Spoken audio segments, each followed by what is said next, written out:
Welcome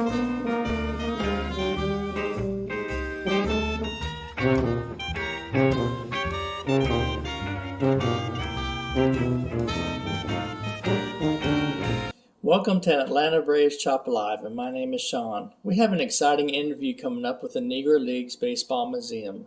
Ray will be conducting that interview.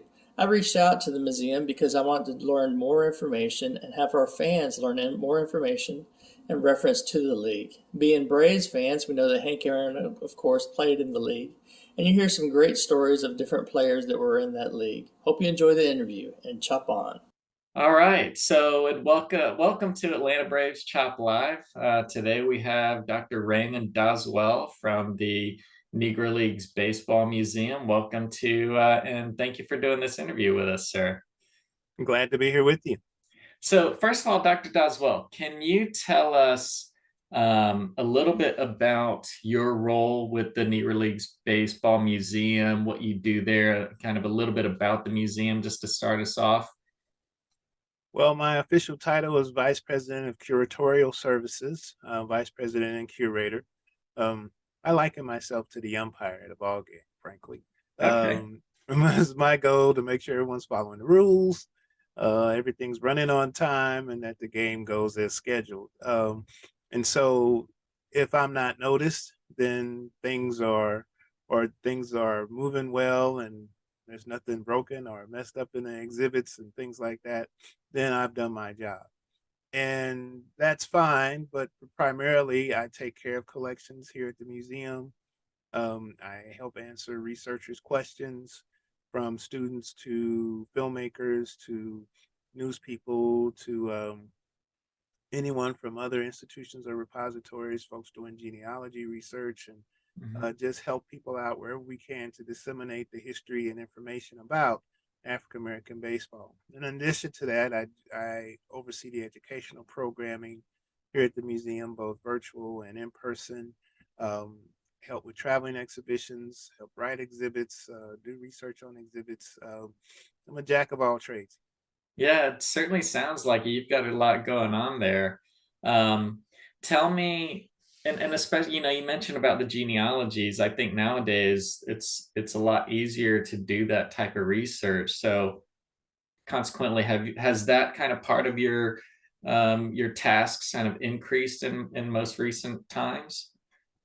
I'd say not a lot. Okay. Everyone always, there's a lot of people who are out there who are looking for information or think they might have had a relative that played, or they're trying to confirm whether a relative played in the leagues in particular, to try to piece together folklore that they heard from Hmm. a family member, or then maybe they ran across a photograph or something that seems to be a family mystery. And Hmm. we do our best to try to help where we can. Um, we're limited in the sense that our primary focus is, for lack of a better word, the Negro Major Leagues, which Right. focuses on that business structure coming out of the meetings of independent Black baseball teams beginning in 1920 and roughly going up to what we say 1960, although technically Major League Baseball has elevated certain leagues up to in that participated up to 1948. But there's all kinds of layers of Black baseball history that's still out there. In the Atlanta area, the major team would have been the Atlanta Black Crackers. Yes. But and I guess nearby, or at least down the road a bit, in Jacksonville, there were Black teams briefly, and in other parts of Florida. But in Florida and Georgia, in the Carolinas, there are all kinds of other, for lack of a better word, minor teams and Hmm. industrial league teams, as they're probably known as, that had interactions with these major teams, and they get lumped in as called Negro Leagues. They're not quite the same because they're not on the Hmm. same level, but that's honestly among the new frontiers in that research. And so there are plenty of families that are looking for an uncle or a dad or a grandfather that may have even played in those leagues, and we're limited in being able to help people there, but it opens up the door for more research within that community. And I know, and you mentioned the Atlanta Black Crackers. I did a little research on that, of course, here in Georgia. And um, they were kind of a minor major team, like they didn't have the longevity as some of the other major teams, or Yeah, well, I guess that's a minor major team. That's pretty interesting way of describing them. But yeah, not the same level of longevity. Starting a little bit later, but black baseball was important to the Atlanta area Mhm. for many years. Um, Maybe less so than it was in, say, Birmingham, but Right, for many years it was important in the Atlanta area, and the Black Crackers were a popular team. And they got their unique name because, well, the white baseball team was called the Crackers. And so fans began to call them the Black Crackers, which has different connotations right, in right, modern times. But um, they had some successes, and there was a Negro Southern League, um, which, as a general league, was also a bit short-lived, as it began also in 1920, same as the Negro National League. Um, but a lot of those teams became absorbed in the Negro National League and then eventually the Eastern Colored League, which came along a couple of years later. But black baseball was very popular in the South, and many teams would travel from the North and the Midwest to play baseball in the South, taking advantage of the great black populations in places like Atlanta right. and other places to play baseball. And then the network of cities and teams like Memphis and Mobile and Macon and Atlanta Sure. and Jacksonville and Tampa eventually, and even down to Miami. And of course, going back east and north to the Carolinas and Raleigh and Asheville, among those places where there was a lot of baseball activity for many years, and fans enjoyed the game. And even before that, or around the same time, simultaneously, in places like Arkansas, there was in Florida, there was spring training, if you call that, Right. for black baseball teams. Well, spring training isn't like what we know of from the history of, say, calisthenics at Dodgertown and those kinds of things. Spring training for black baseball teams was exhibition play. They would play games.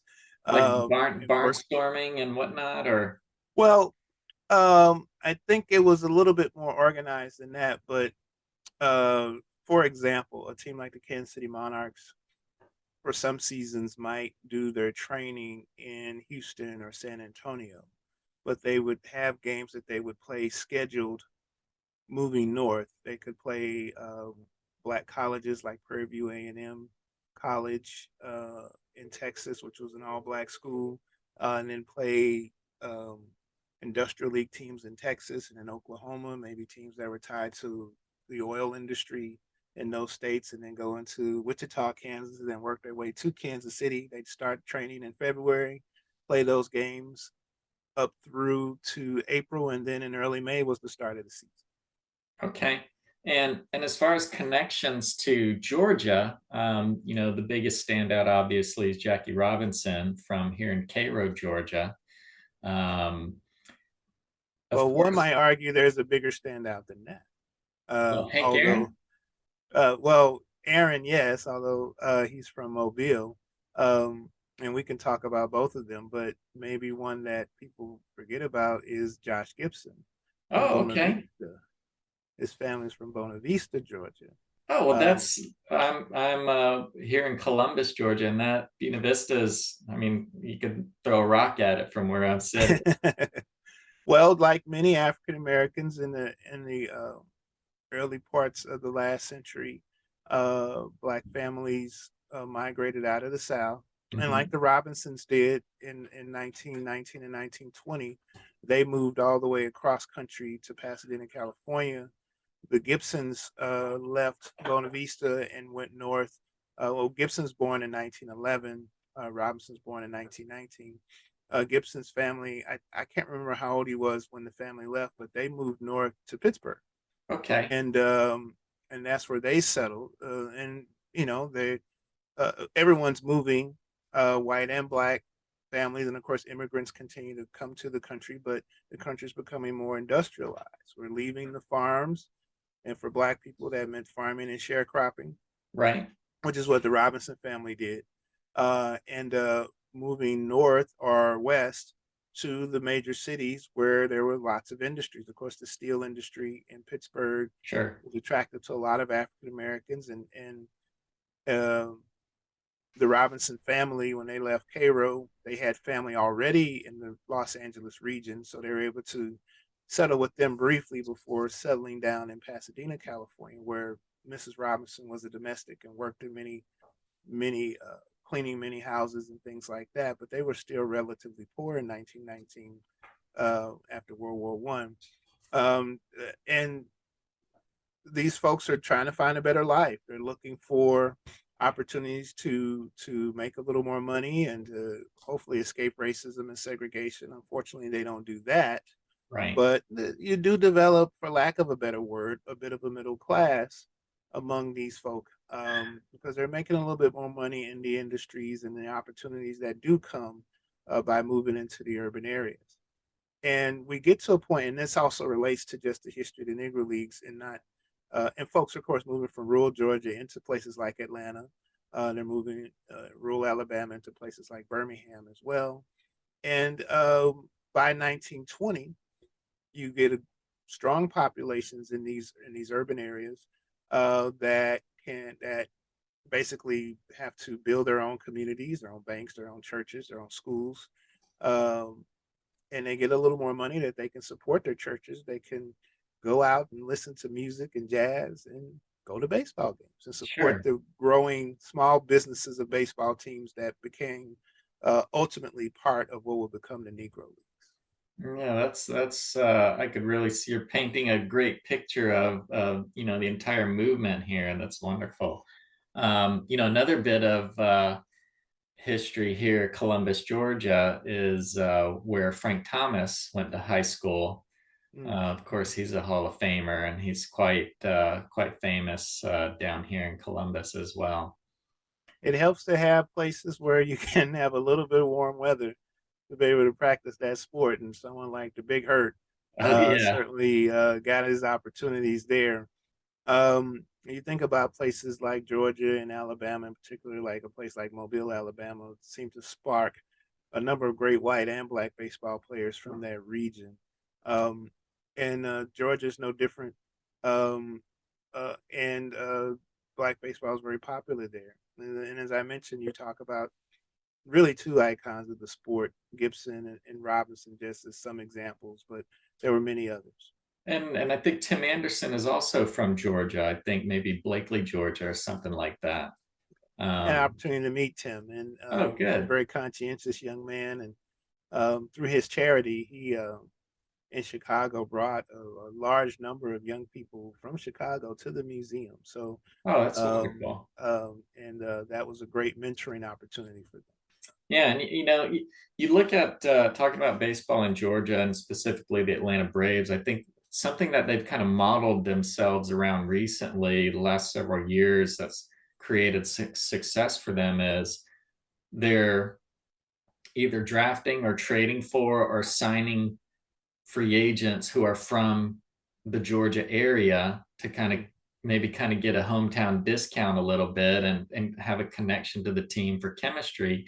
But and I think back as a Braves fan, through the early 90s and through that great run, and we had, tremendous African American players: Dave Justice, Ron Gant, Terry Pendleton, Fred McGriff, Otis Nixon, Deion Sanders. I mean, the list goes on and on. And to see today, just this summer, guys like Michael Harris II, who's from the Atlanta area, who also played in a tournament that was sponsored by the Hank Aaron Foundation to develop um, Black baseball in urban areas, who's come up through that program and then through the Braves minor leagues. And of course, we have Vaughn Grissom as well. So to me, I'm proud to kind of see that, not only being a Georgia native, but a Braves fan, and kind of seeing that legacy started through Hank Aaron and through his foundation and through what the Braves are doing in their farm system and drafting, and really happy to see that continuing on. I know that also when I was growing up and watching a lot of baseball in the starting in the mid 80s or so, a lot of my heroes and favorite players were African American players. I mean, Ricky Henderson, Dave Stewart, Lee Smith, um, Andre Dawson, and when I'd come home in the afternoon, I'd turn on WGN and I watch the Cubs, Jerome Walton, Dwight Smith, Andre Dawson, I mentioned. And then at night, I'd watch TBS. So, I mean, it was, it was great for me, but where do you see, I know that just statistically, um, the percentage of African Americans who are in Major League Baseball maybe peaked and has not been as high in the last decade or so. And I was going to ask you, what do you attribute that to, and maybe where do you see that going towards the future as far as Major League Baseball is Well, concerned? I have to plead that I am not an expert on trying to trend what that is or the causes of that. But I get asked about it all the time. So Yeah, let me just tell you at least what I understand historically about this is that it was around the 1980s where the peak of African American participation, and that's American born black players, because it's important to me to make the distinction, although culturally there is a distinction between Latino players and American right. born black players, but there's still black players, and there's much more culturally in common with the diaspora than there is separate. But having said that, the distinctions are made, and in the 80s, well started in the 80s, but really around 1991ish to 1995ish is when, and this is a study done by Society American, by a researcher for Society American Baseball Research, that showed that it peaked around 17 to 18% participation, and at the same time the Latino participation was around the same. But after that is when we see the switch, Right. the Latino population growing, the American born black player pop, participation dwindling to the point, as you noted, that for the last decade it's been hovering to less than 10% uh, overall, um, roughly around 7 to 10%, and the Latino population has been closer to 20 to 25%. And that's not to pit the two groups against each other, but that is part of the story in Hmm. terms of where baseball had been investing in terms of going to find talent, Hmm. because there was greater investment in the Latin countries, with the creation of the baseball academies that are in many of the countries like Puerto Rico and the Dominican. And even though um, political relations with Cuba had not been great over the years, as you know, many Cuban players have left to come to play United States, and of course that includes South America too, Venezuela especially. Oh Um, yeah, for sure. so the investment had been made in Latin America that was not being made in the United States for black or white players, but especially the urban black player, the great athlete, great African American athlete, can turn to other sports as the opportunity for them. There, and I had a Major League Baseball official tell me, there just wasn't a pipeline for that urban athlete. There's very little organized scholastic baseball, and then there are a few places in the country that, like a Georgia and a California, that can really sustain baseball year round. Although you get a lot of great athletes from other parts of the country, Sure. um, and then that's not feeding the colleges. And then there are fewer scholarships for baseball in college, even at the big baseball schools like Miami and those places. Um, the more goes to the other so-called revenue generating sports. And so the opportunities for the young black athlete is probably through scholarship play in college, and then they're not feeding the minor leagues. So many in baseball said we got to create, at least start with trying to figure out how to create the pipeline. So they made the investment to create similar type of academies in urban areas that they have in Latin America. And those are the urban youth academies, of which there are several dotted across the country now. The first one started in Compton, California, just outside of Los Angeles.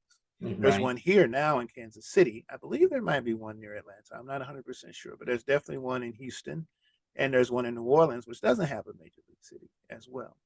Um, and here in Kansas City, there is one. And what's unique about the one in Kansas City that it was funded in part not only by Major League Baseball, it was also funded by the Baseball Players Association. So now the union is invested in this enterprise as well, and they have indoor facilities for all year training. They have two major league sized baseball diamonds on the facility and a little league sized diamond, as well as a collegiate level softball field too. And the local university uses the women use that as their home field, and it's only a few feet away from our museum, so we've got a bit of a baseball campus of sorts That's here. great.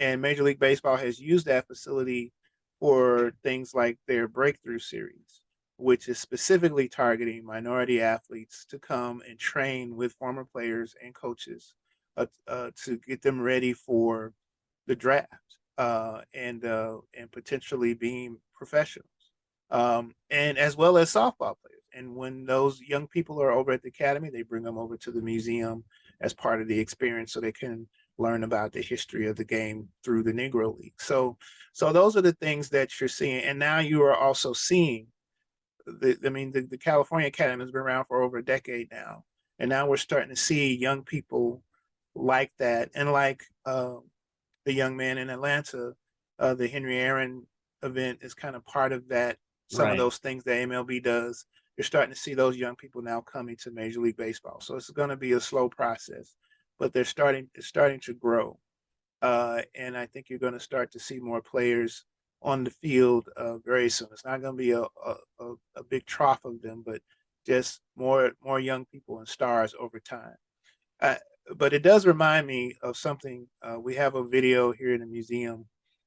Actually, it's a clip from the documentary "When It Was a Game," um, That's a great which documentary. Yeah. yeah, which Mr. Aaron is part of that, and Mhm. he speaks to the fact then that it's a line that always struck me. He said that back then, when you were black on the team, you were a starter, you were a superstar, or maybe a star on the team. You weren't a bench player, because of perceived quotas that major league teams would have on having black and Latin players. So you weren't a role player.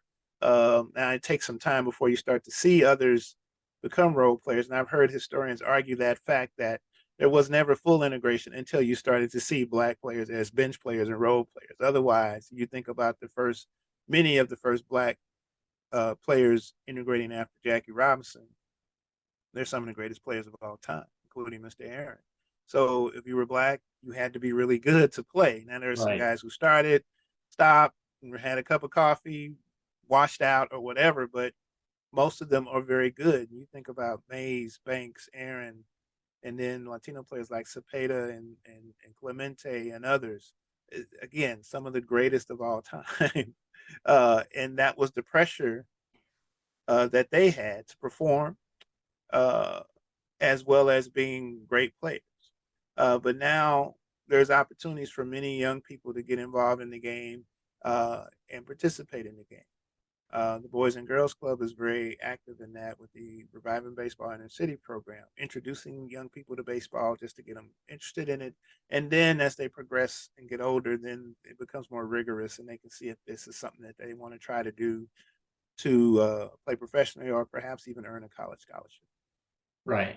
And I know that when Jackie Robinson and those superstars that you mentioned started to migrate to Major League Baseball, it was a little bittersweet because the Black Professional League, it was a bit of a, kind of a vacuum. So the draw and the crowds and whatnot. So it was a little bit of a bittersweet victory as far as the integration and the movement of those superstars, right? But we have to remind folks that that was still a very slow process over a decade to a decade and a half Okay. before you start to see that. So Robinson is 1947. having played a year with the Monarchs, Kansas City Monarchs in Negro Leagues in 1945 and a minor league season before joining the Dodgers. That was 75 years ago in Yeah. 1946. And he was one of 5 players to integrate Major League Baseball that season. Um, it takes from 1947 to 1959 before every black team has at least one every white team has at least one black or Afro Latino athlete on their roster. Okay. Um, and Robinson only plays 12 of those seasons. 10 of those seasons, excuse me. So he doesn't even see full integration in his time in baseball. And it's about 120 or so players who do get that opportunity. Um, so what happens is that initially players like Robinson, um, claim that they didn't have contracts with the black teams, and those black teams were early on were not compensated for losing those players. But Mhm. after that, every black team made sure that they had players under contract, and they Right. became a de facto minor league of sorts. Uh, and some teams were able to have relationships with certain teams in terms of funneling talent. Most notably, the New York Giants had a relationship with a man named Alejandro Pompez, who was at one point an owner, co-owner, and uh, uh, team organizer with the New York Cubans.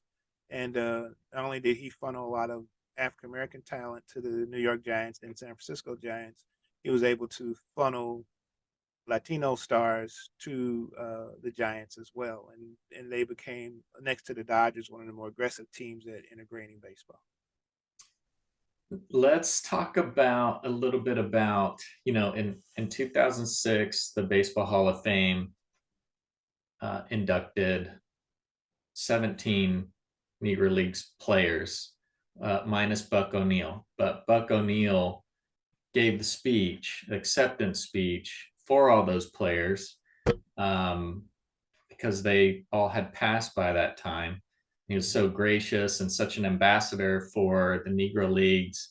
And I think that your museum is dubbed the house that Buck built.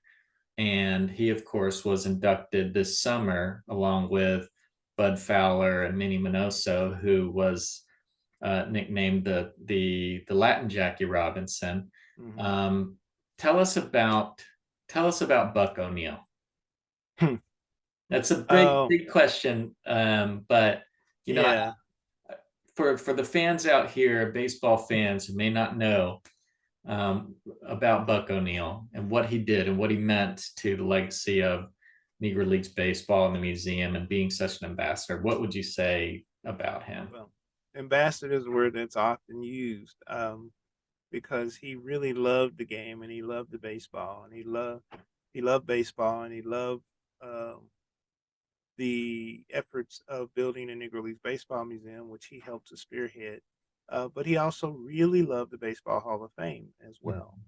Uh, and anytime he visited there, even though for many years he was not an inductee, they treated him like one. They treated him like royalty there. So he was more than happy to speak on behalf of those Negro Leagues players, when the opportunity came, even though it was bittersweet for him because he did not earn enough votes initially to be selected among them.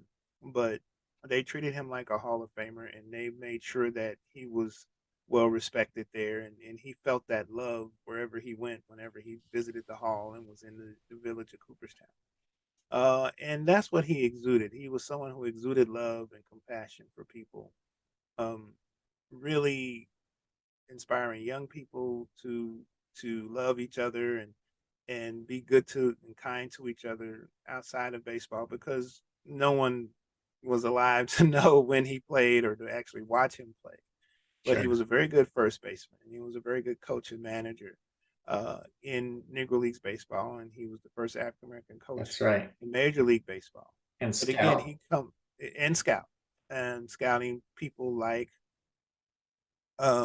Lee Arthur Smith and Lou Brock and Billy, and helping to coach people like Ernie Banks and Billy Williams with the Cubs, Right. Joe Carter with Oh, the wow. Cubs, and eventually Toronto. among other teams. So We here in Braves country, we remember Joe Carter for that home run he hit against us in the '92 World Series. That still hurts. Carter is he was one of the young people that Buck mentored in many ways. So, but he too, and born in 1911 in Carabel, Florida, just outside of Sarasota, um, where he grew up with his family. His father was a celery farmer. His mother was a domestic, at one point working for the Ringling Brothers family. Oh, okay. Um, Oh, and that's right. They're eventually, headquartered down there. yeah, and eventually she opened a restaurant that he helped to work in, but he grew tired of celery farming when he discovered baseball and um, set out to actually barnstorm on some exhibition baseball teams initially, not finishing school at first, um, but then going back to school at Waters College to get his high school diploma, but then becoming a professional baseball player, first in Memphis, Tennessee, with the Memphis Red Sox in the '30s, and then ultimately moving to the Kansas City Monarchs, where he became a very popular player, one who was well respected, became a leader of the team, befriended great players like Satchel Paige, among others.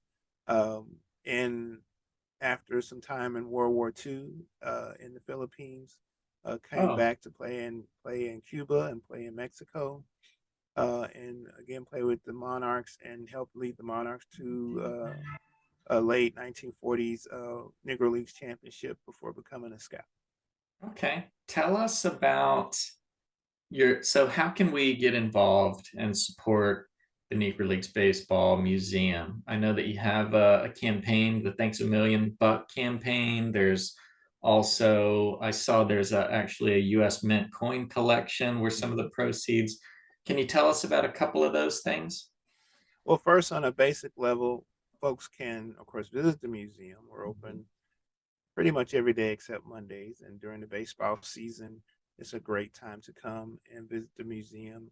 I believe the Braves may be coming to town in the 2023 season. I know we've had Braves fans and broadcasters and players here in the recent past.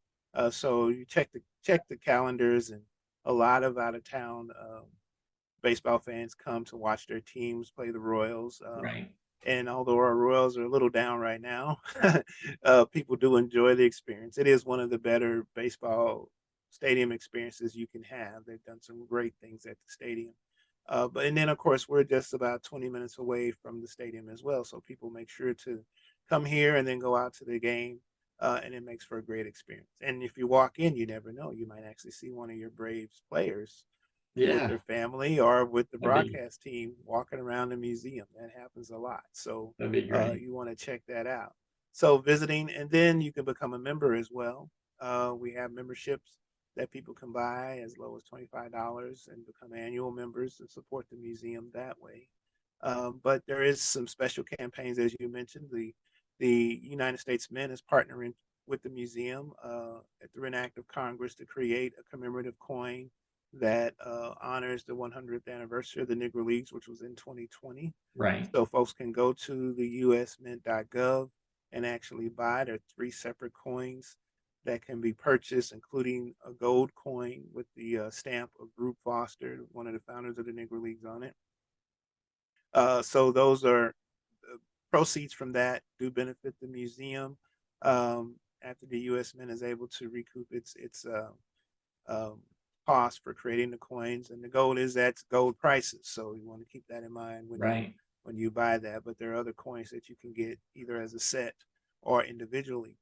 So that's one program. The Thanks a Million Buck program celebrates Mr. O'Neill's induction to the Baseball Hall of Fame. Mr. O'Neill was chairman of the museum for many years before his passing in 2006. So the goal is really to raise $1 from a million people. So we want to just have a million new friends to the museum, but of course you can give more, Sure. and so folks are able to give that way, and then or just make a general donation to the museum, and it helps support the education programming we do, as well as being able to acquire artifacts and build exhibits, traveling exhibitions, and things like that. So All that is available on www.nlbm.com, where you can go, and that's our website, and you can go and see that. We're also on Facebook and Twitter as well. Perfect. Well, we will certainly circulate that information as well when we post the video. Dr. Doswell, I really wanted to appreciate or just extend my appreciation to you from here at Atlanta Braves Chop Live and Braves Country for everything that you're doing with the Negro Leagues Baseball Museum, and just wish you the best of luck, and we'll do our best to support you. Thank you very much. We hope to see you all next year. All right. Thank you. Have a great one. All right.